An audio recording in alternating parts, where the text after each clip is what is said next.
Alam mo, may gusto lang akong linawin.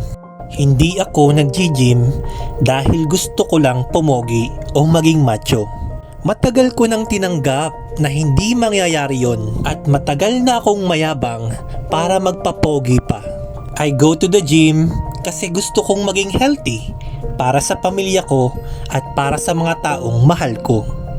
Yun lang yun, ganun lang kasimple.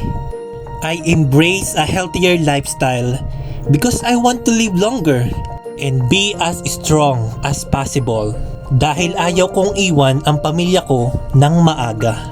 Gusto kong tumanda kasama ang taong mahal ko at makapag-travel kami nang hindi nagrereklamo na pagod na ako maglakad.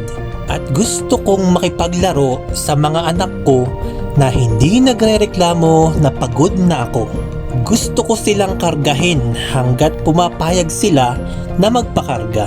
Makipagsabayan sa pagbabasketball or hiking kapag teenager na sila.